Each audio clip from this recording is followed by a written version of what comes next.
A lot of people insist the Bible is this flawless divine instruction manual. But when you start digging into the actual text, it gets way messier. There's so many little details that don't add up. That's what really surprised me. Honestly, I grew up hearing it was the ultimate authority, but then I noticed how much of it is shaped by the time and place it came from, like ancient culture, evolving beliefs, and plain old human error. And it's wild how defenders rarely talk about the contradictions. They'll say it's all one story.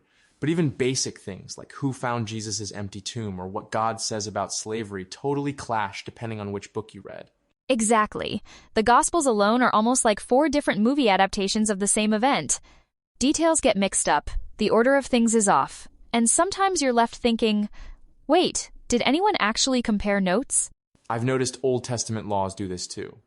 One passage will lay down strict rules. Then just a few chapters later, a totally different set pops up. No wonder people get confused trying to follow it all. It really does make you wonder if this book was meant to be perfect and clear for everyone. Why leave us with such tangled instructions? Honestly, it feels a lot more human than divine. That actually reminds me. The science in the Bible is another huge sign. It's a product of its time. I mean, describing the earth as flat and unmovable, that's not exactly Galileo-level astronomy. Totally, and the 6-day creation story just doesn't hold up with what we now know about evolution and the age of the universe. It's like reading a really old textbook, fascinating but nowhere near accurate. And then there's the stuff about disease. Instead of germs and viruses, you've got evil spirits and divine punishment. It's wild to think people built entire worldviews on that kind of explanation.